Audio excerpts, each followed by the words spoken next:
Hey everybody, it's Dr. Hines.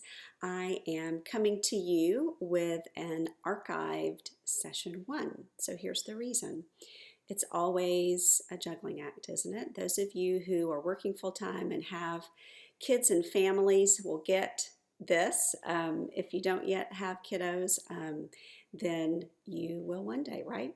So when I set our syllabus up and all of our seminar courses this term, several weeks ago, probably 3 weeks ago, about a week before our term, and this weekend I got a message from our principal of my son's middle school, and guess what tonight is at 6 o'clock? The open house Meet Your Teacher night. So we have class scheduled for tonight, and so I was in a moral quandary about what to do. I have a live class with my students, and do I not show up? And that's terrible because I'm the teacher and it's the first session, and but then I also thought that this is really important, and it's a great example to demonstrate to you all that graduate school is super important, but I believe families are first. And so I feel like the place that I need to be tonight is at the middle school, helping my son transition and meeting his teachers. So several of you have had this issue. I know in the 2 endorsement courses that I'm teaching right now, I had to excuse at least 3 or 4 people in each class because they had open houses and things like that last week when we had our introductory session. So I hope that you'll bear with me and forgive me, and maybe you'll just be really excited that you don't have to be live online tonight for a while. So the way that I have this set up is I am doing a screen capture for you about what I was going to share with you tonight. We were going to have a little bit of a live discussion, but I have an alternative for how we will do that. So anyway, I'm going to talk at you for a while here. Tonight our session is really about this, what I call a bird's eye view of our field. So I'm going to give you an overview of the course and all of the sessions that we're going to be doing this term, as well as looking at lots of different things within the field of gifted education. So we're going to look at, in particular, organizations. We're going to look at some of the teacher preparation for teachers of the gifted. And then I'm going to leave you with talking just a little bit about the critical reflection that I posted yesterday that you'll be working on and turn in later this week. Just a note, I know our syllabus says to turn it in tonight, but I'm giving you the week to kind of reflect on what you hear tonight and you're kind of thinking and working with some of those standards. But I'll talk a little bit about that later. So welcome. Let me advance, and I'm using all these new technologies, so I'm making sure that I see. Of course now it won't. Let's see, there we go. So this is me, and many of you who are our new GCE cohort who began this summer, I have you all in the endorsement courses. So I've done introductions. I don't feel like I need to take your time to tell you who I am. I've given you a little bit of background of my teaching experiences, both in schools with children and then also my teaching experiences with adults. And so I'm pleased to be with you in this seminar. I really worked very hard last fall on this because it felt just very, kind of haphazard. And so what I've tried to really bring to it are some important focus points. Really the purpose of this 1-hour seminar is to engage about things that are really important to our field, to our particular UGA, Gifted and Creative Education Program, to acclimate you as a graduate student, and just to have a place to get situated in being a graduate student in our program. So that's what's this designed. I've kind of intentionally done a little bit of kind of more conceptual, theoretical, challenging your thinking type things in these sessions, as well as some very practical things. So we'll go over what all of those sessions will be here in just a minute. Yahweh is our teaching assistant in this class.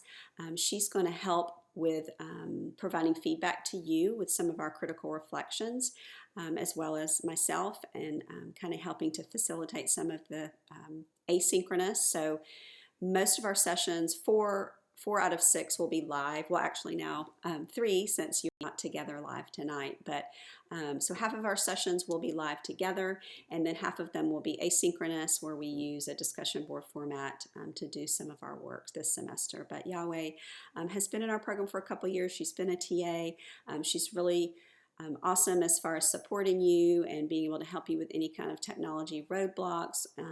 She's been a teacher and she's studying in gifted education. She's a doctoral student here in our program, so feel free to access her for anything that you might need. Okay, so tonight, our first session, I kind of already mentioned, is our introduction to the field, and we'll look at different national, state, and local organizations.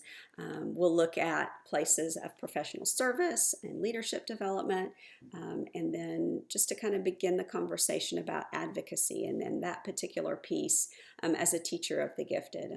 You're in a unique position, I think, that's different from classroom teachers, because you are classroom teachers are focused on the day-to-day learnings and standards. Actually, it might, as you move up in development, maybe middle school and high school teachers become more affiliated with a particular discipline or field and can be advocates, so to speak. But I think with gifted education, it's a little bit different. Advocacy is something that our students need. Not just what are we doing with them, teaching them in the classroom, but the larger question of how can I help gifted students as a whole in this school or in this district. So you kind of take on that dual role when you become a teacher of the gifted. So that's our session tonight. Our next session will begin Tuesday, September 11th. And that actually, I just found a mistake, says we're going to meet on Collaborate, but we're not. It's going to be an asynchronous session. I guess I missed that when I was correcting stuff a few ago. But that will be an asynchronous discussion where we talk about different psychological constructs and conceptions of what we think giftedness is. So you will have 2 readings. There's a reading that everybody will do that's very foundational in nature to talking about, what is this idea of a conception of giftedness.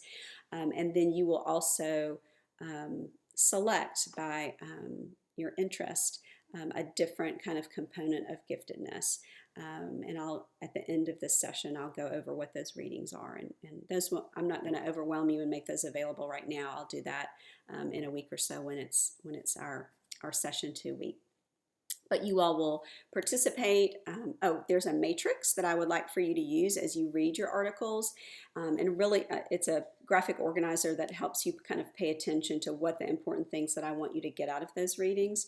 So you'll turn that in. And then your second critical reflection we'll do online as a discussion board and kind of, bounce ideas back and forth about what you learned or what you read about. So that's our second session.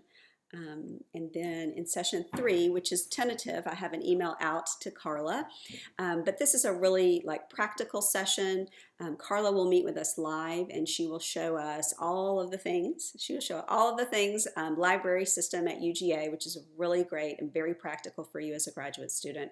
She'll show you how to access different journals online, children's book materials. There's just all kinds of things that are available to you.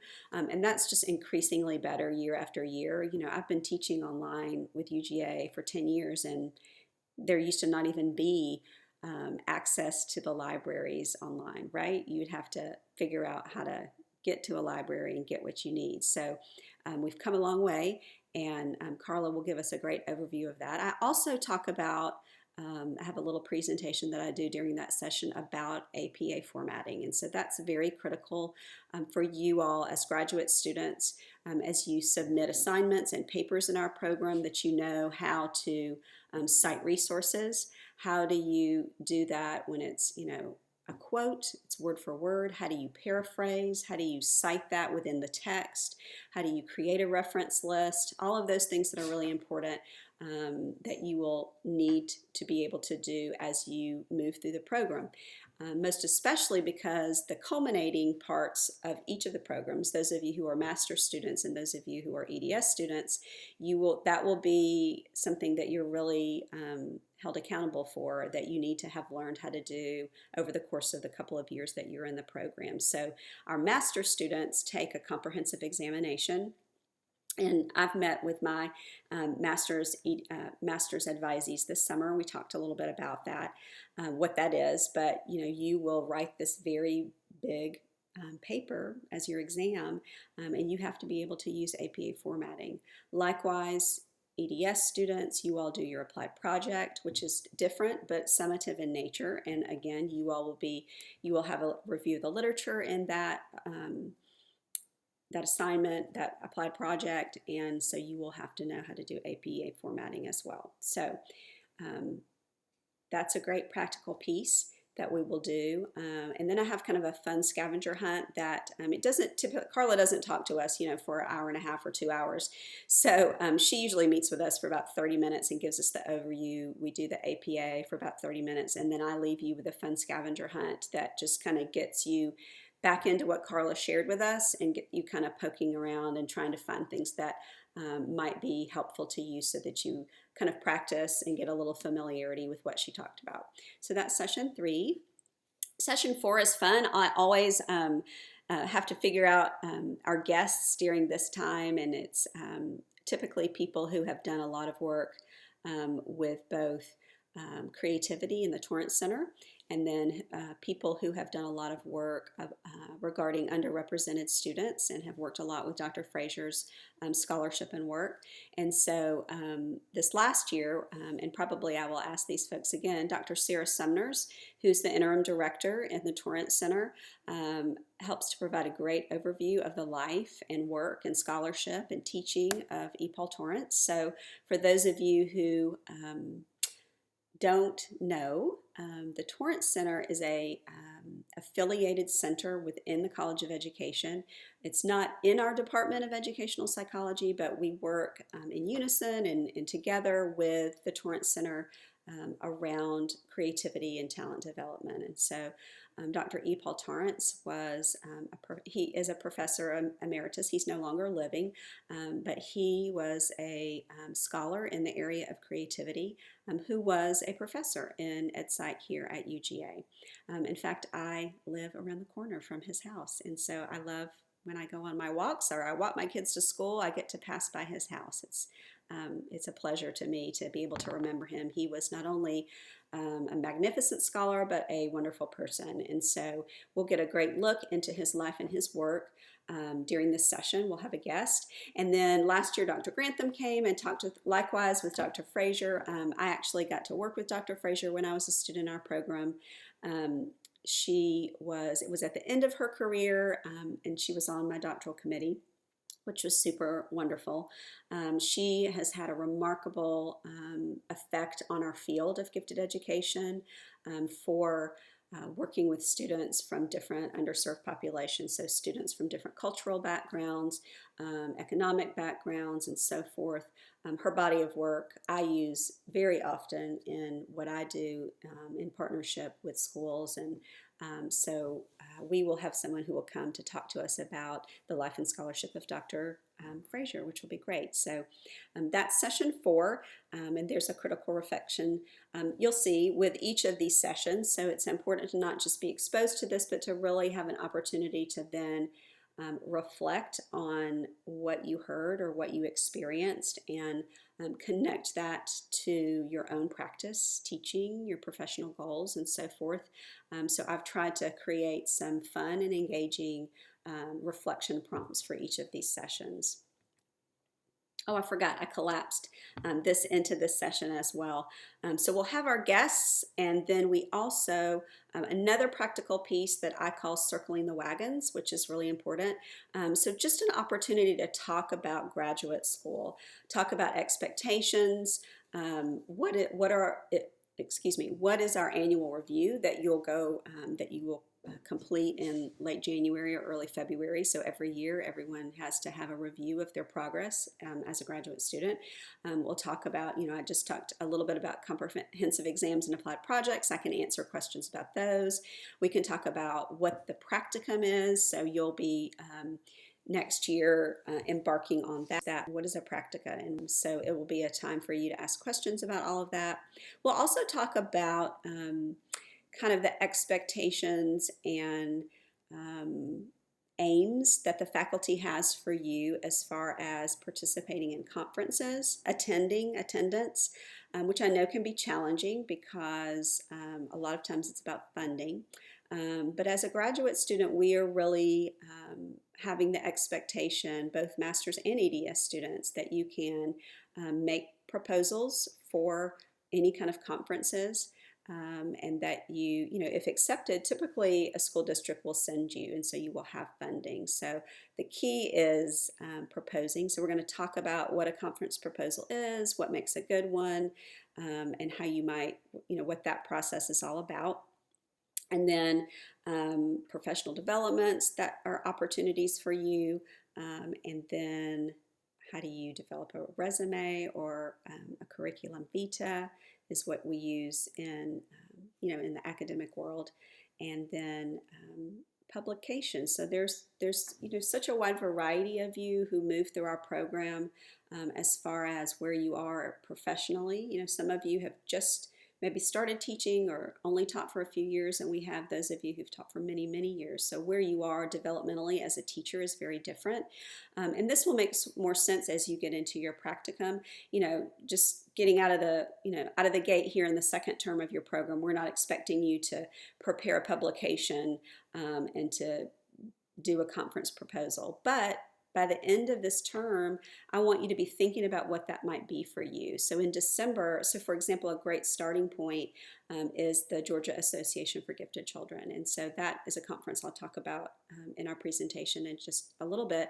But I want for you all to know that in December, I would really like for you to think about what you might propose that you could share in March. So there will be things that you can do and you can be bringing to our state organization. It's a great first step for you. And then, so publications, we'll talk about that. That's typically something that I invite people to do as a culminating project for their practica. So that class is there. And by the way, I'll upload this presentation so that you all have that available to you. And there's a critical reflection.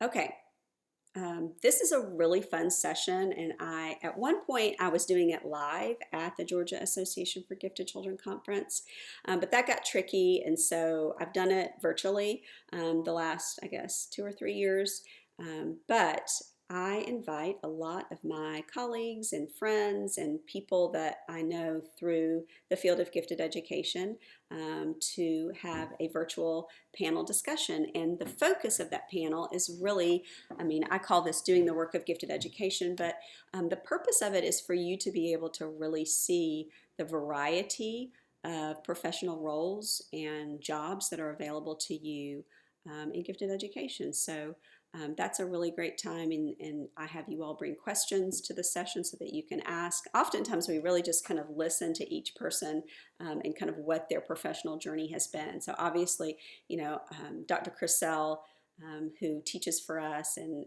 was our state gifted coordinator many years ago, she now works in Hall County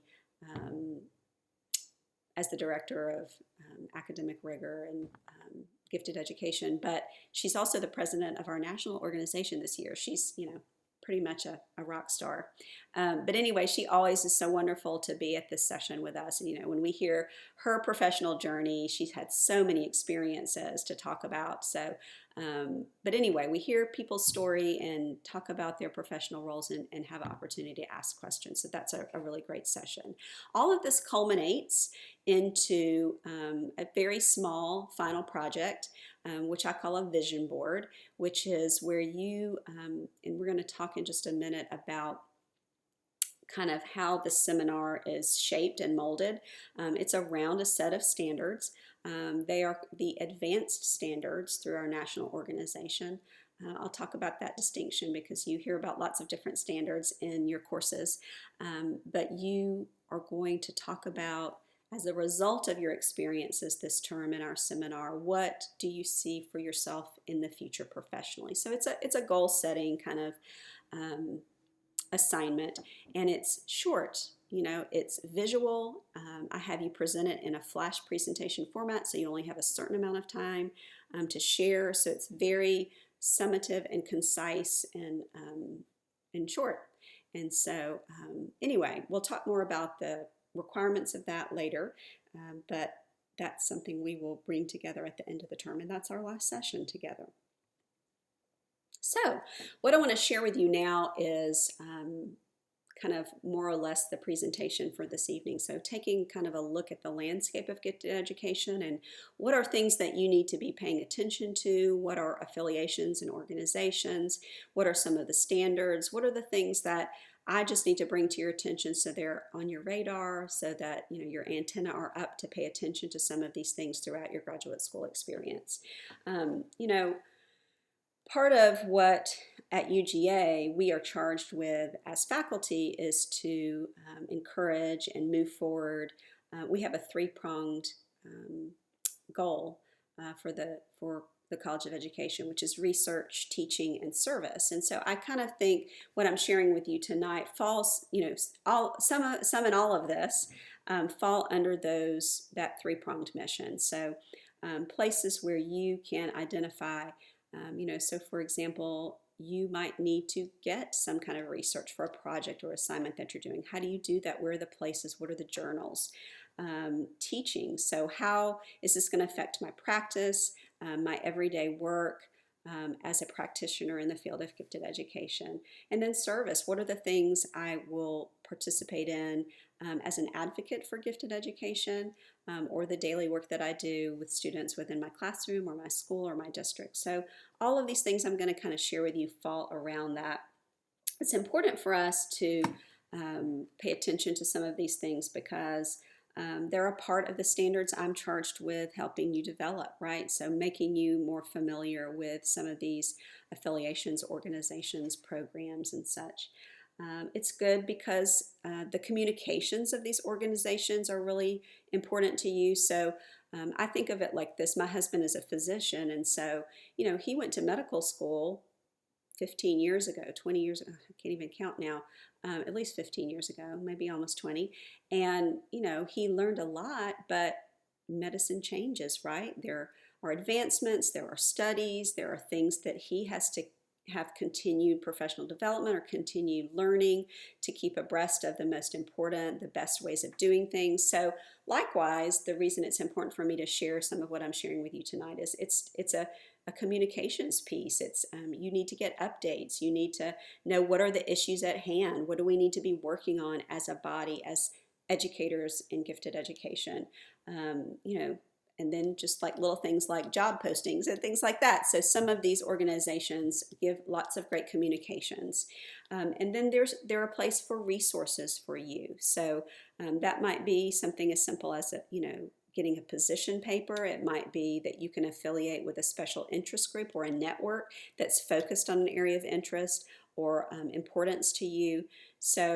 And then lastly, the journals associated with some of these organizations are super important because those are the key journals that you're going to find what you need to do the work that you need to do for gifted education. So anyway, so this is just a list. I'm going to go through and show you the websites for many of these and talk about them very briefly. But I kind of did this in, descending or ascending order, descending, I guess, from our largest organization, which is the National Association for Gifted Children, down to some other secondary kinds of things that are associated with our field. We also have the Georgia Association for Gifted Children. We have a special interest group within the Council for Exceptional Children, which is talented and gifted division. In APA, we have a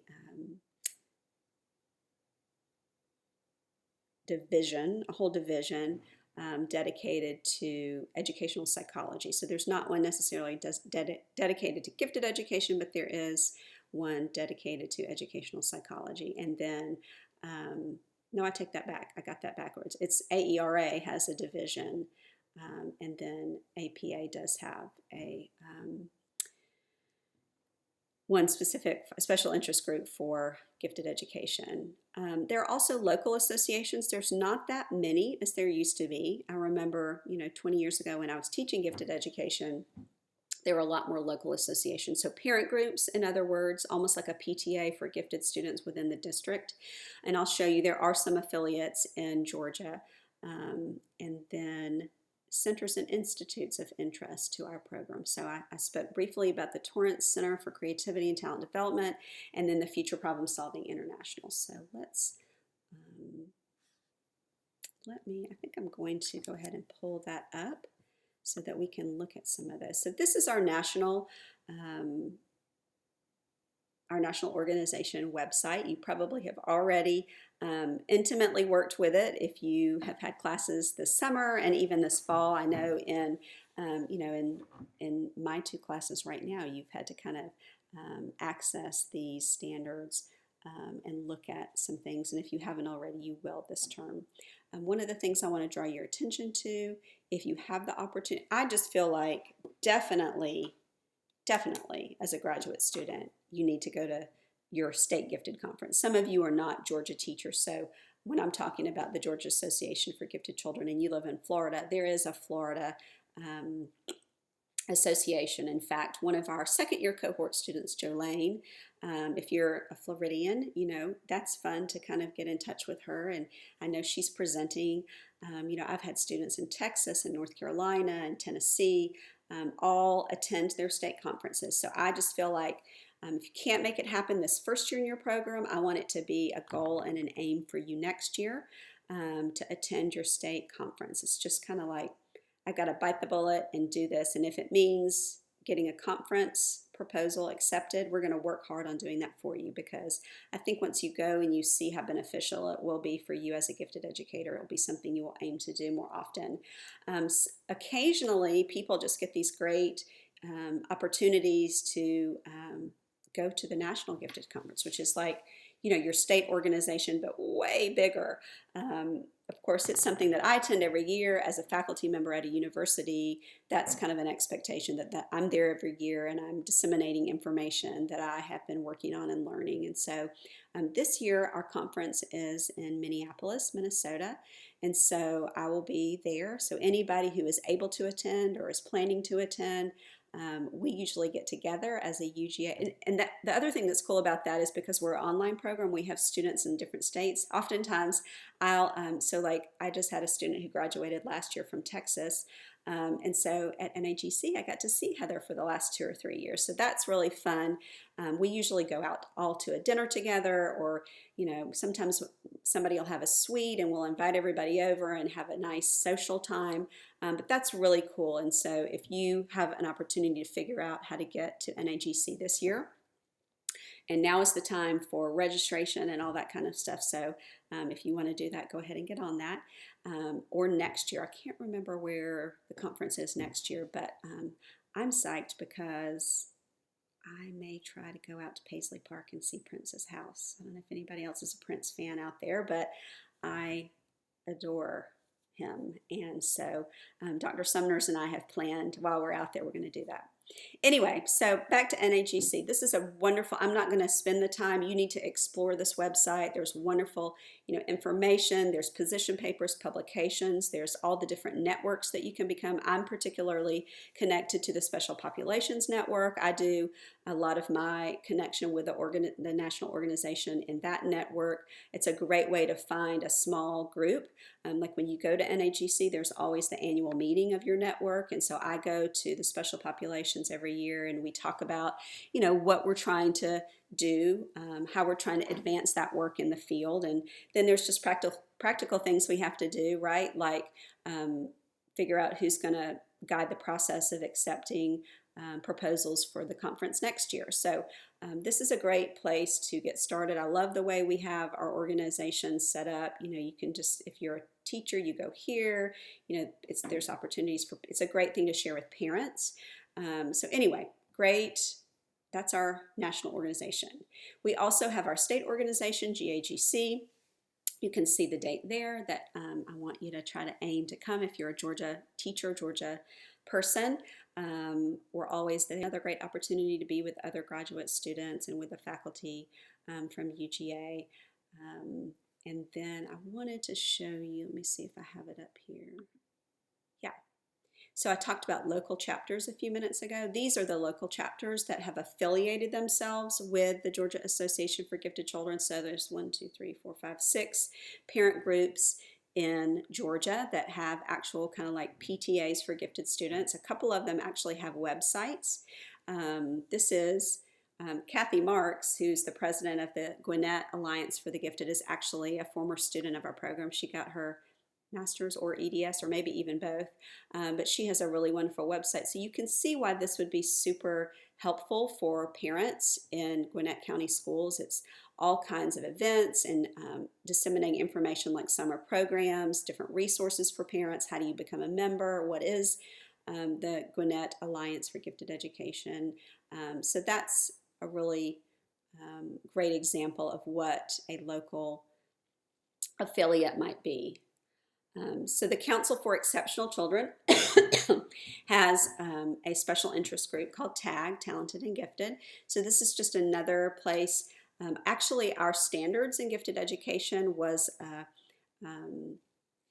the CEC TAG folks and the NAGC folks came together to create that body of standards. So different people in our field, some people affiliate more or do the work of the CEC tag than some people work more in NAGC, but together we work to contribute to the field. So CEC tag is another place that you want to kind of poke around and see what's going on and what the resources are and work of that special interest group.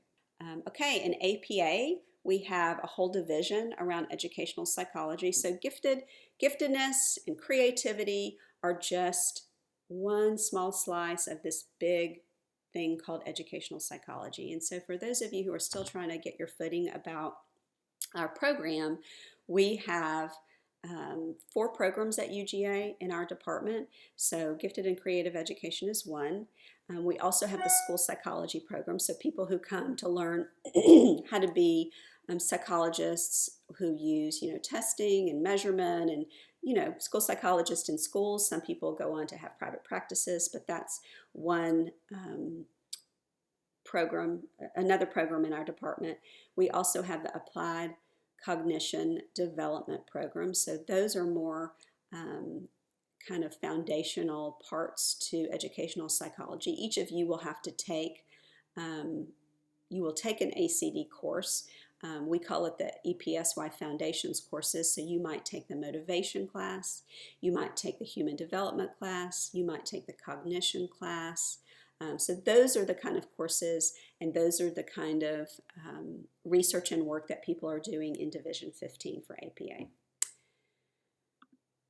And then AERA is the American Educational Research Association, and they have a SIG, a special interest group on giftedness, creativity, and talent development. So again, just another network within a larger organization that, because it's such a large organization, you kind of have to have these networks or special interest group to see who are the people who are doing the work for the larger organization in these particular fields. So that SIG is an important one to pay attention to. And I went over GAGC.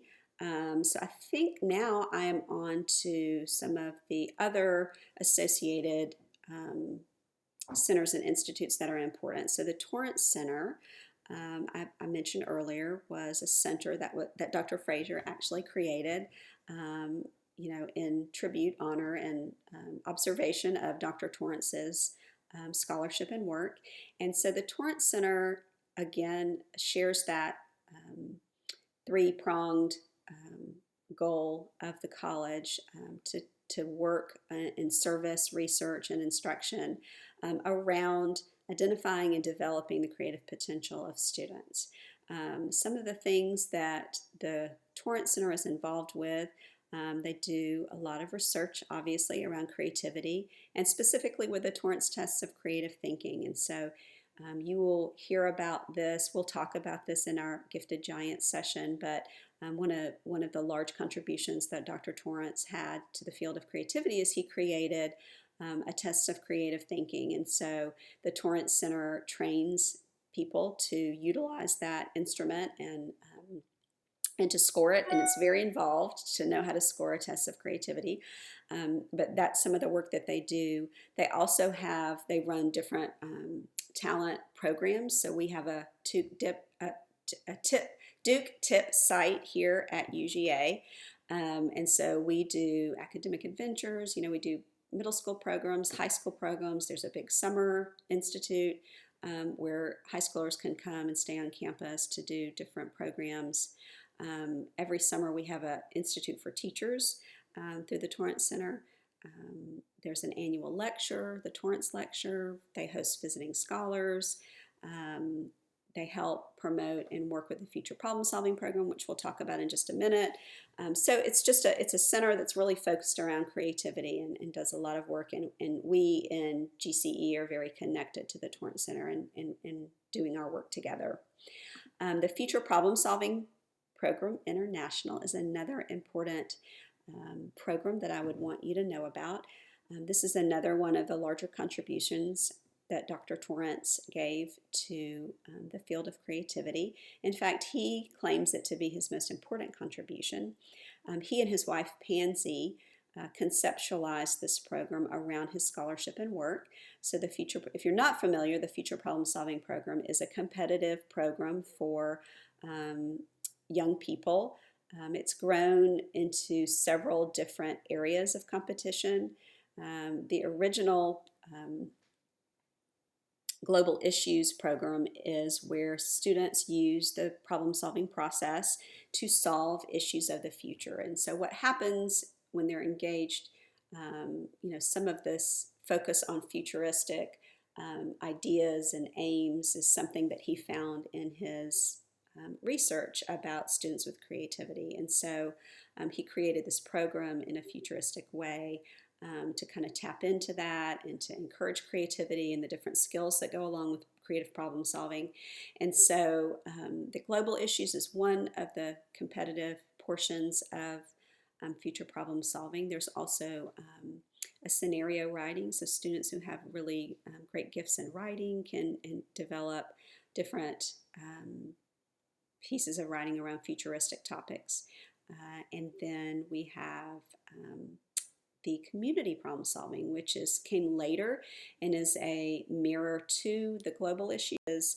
Not futuristic, it is where children solve problems that they have found in their own communities. So there's a variety of different parts to the Future Problem Solving Program. I have worked intimately with it over the past 4 years with a team at the school that I have been engaged with. I have co-coached a community problem solving team. A feather in my cap is that our team has won the state bowl the past 3 years, which is super exciting. And then 2 years ago, our team traveled to the international competition and won second place in their division. So it's a wonderful program. It's a wonderful, enriching program. We did it in a school with kids who really don't have a lot of resources and extra. It was an opportunity to bring that to those students, and that's been a remarkable piece of work that I've been engaged with. And so anyway, I could do a whole session on that, but I'm not going to. I just want to say, here's future problem solving. It's something that you really want to kind of pay attention to. So I think that's most of the kind of websites and so forth that I wanted to, oops, that's not what I want to do. Sorry, everybody. I want to go to the full screen. There we go. So I went over most of what's on here, the conferences, NAGC and CEC, NAGC, GAGC, the summer conferences. There's also Comfortude at the University of Connecticut and Lanyap, which is in Louisiana. Those are other big conferences in our field for teachers. Those are like teacher institutes versus national conference. There's lots of awards that are given. Every March or April, work to nominate those of you who've really done outstanding work in our program. We've had for the last several years students win awards at NAGC and at GAGC. So those are available to you. Please know about those. If you want to be nominated for that, let me know. I'll be happy to help with that. It's kind of being nominated for an award feels weird as a teacher, but in kind of academic work, it's not inappropriate to say, you know what, Dr. Hines, I think that I've really done a good job and I'd like some help preparing a packet to be nominated for this particular award. So just let me know on that as you move through your program. Talked about the special interest group, journals and resources. So as you look at some of these different affiliations and organizations, that lots of them have different journals. But these are the main journals in our field that I think you will really want to know about and you will access as you submit your different assignments and projects that you work on. So please know about these and utilize them. When we meet with Carla, she'll show us how we can access those in the UGA library system, which is really cool. Talked about GAGC. The other cool thing about the Future Problem Solving program, the Georgia, so there's the Future Problem Solving International, and then we're affiliated in Georgia. Those of you in other states, most every state there's a state affiliate, so you can access when your we call it the Future Problem Solving Bowl in Georgia. It's every March, and that's where all the different competitions that teams and kids have participated in are evaluated. And so that's a fun thing to attend. If you're, they always want volunteers and helpers. So I love to be able to say, we all are so busy, but it's kind of like going to GAGC. I think it's just something you should do while you're in your program.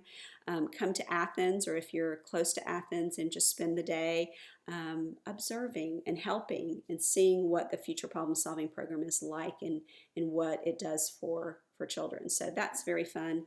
That will happen in the springtime. Standards I want to talk about just a few minutes here as we wrap up.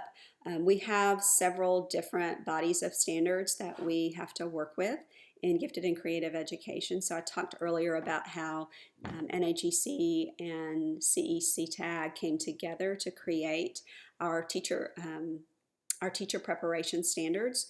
And those are the ones, these are the different standards that are included. And those of you who have been in the first 4 courses of our program, those are endorsement courses. Those are the courses that if you're a teacher in Georgia, you complete the 4 of them, you do your folio tech, you put all your key assessments, the faculty evaluates them, and we say, you have met these standards, and we recommend you to be able to update your certificate so that you have a gifted in-field endorsement. Likewise, if you're from another state, you have something similar to that. And so these are the different areas or standards that we structure our coursework and our key assessments around. So you've been doing this since you started in characteristics and assessment, and then this term with methods and materials and programming and curriculum, we're doing a lot of the work around these particular standards. Now, for example, one of the things that I like to highlight is in Standard 9, we also kind of kick into a little more of some of these things I've highlighted in red. In fact, this session today, I think, helps us better understand the organization and publications relevant to the field. In a minute, we're going to talk about, you thinking about your own personal skills or limitations in working with gifted students. How can we continue to learn about research-supported professional development? So some of these things in red we're doing today, excuse me, or will be a part of the activities you do with this first session with your critical reflection. NAGC also said, this is great, this is what we want all teachers to be able to be prepared to do, but we also think there are some more advanced things that we want for teachers to do. And so they have what's called the advanced standards in gifted education. We at the University of Georgia use these advanced standards to guide your work as degree-seeking students. So you all, who are our master's students and our EDS students, there is more here. that we are going to be working with you to develop. So some of them are similar. There's some more extensive standards. So we have an assessment standard in the teacher preparation standards, but there's more here about assessment that we want you to learn. Oftentimes you'll get more of this in your diversity course, maybe even in your social and emotional course. There's some other things you will learn that are extensions of what you learned about in those first 4 courses. Same with curricular content and programs and services. But you also have some new standards that weren't necessarily in those initial preparation standards. So talking about how do we use research and how do we develop an inquiry process, how do I, leadership and policy. So some things that are above and beyond what we just want a classroom teacher to know how to be prepared to teach gifted students. So these are the things that you're going to be reacting to in your critical reflection this week. And so those are uploaded in your ELC. And so part of what I asked you to do yesterday was to get started looking at and kind of comparing and contrasting them, and really looking at, okay, these teacher preparation standards, which there's a lot of, and here are the advanced standards. How are these different from these? And what does that mean for me professionally? Have I already achieved some of these standards? Are there some that I really need to work on that's something I've never done before? Or maybe I've kind of dabbled in it a little bit, but this is what I need to do to continue demonstrating that I meet some of these standards. So that's what your critical reflection is about this week, is really looking at these standards and reflecting on kind of your position within all of them, and taking a critical look at that and communicating that in a 1 to 2 page reflection. I had a kind of a fun twist to it. I would like you to write it from the point of view of one of your students. So if your students were looking at you, what would they say you already do to some of these standards? What would they say, I'd like to see you do more of this, something that you need to learn how to do? What would be the examples that they would give to help kind of back up their claim or their observation of you? So just a fun way to complete this reflection. So that is all I have today, and what I would have done with you tonight should we have been together. What I'm going to do is upload this PowerPoint to our course. I'm also going to set up a discussion board for which I would like you to put your critical reflection. And while I say that, let me think about that. I thought maybe we would make it like a discussion. I think there would be an element of interest if people could kind of see what others are thinking about. But I think I might just leave that as a Dropbox, because that's kind of a more individual or personal account of where you want to be headed this term. This is an important critical reflection because it's really going to help you articulate what you're going to share at the end of the term in your vision board. Where am I going to go once this term is over? I've really thought about what my field says I need to be able to do. I've evaluated where I am and where my gaps are, and then I'm going to set these goals for the rest of my time, in the GCE program, so that when I finish in a year and a half, I kind of know, where I'm going to jump off of. So anyway, thank you all for your flexibility today and allowing me to do this class session virtually. And hopefully it'll be a gift as well. You won't have to be online for a couple hours this evening. You can view this video and get started on your critical reflection. So thank you, and everybody have a great weekend.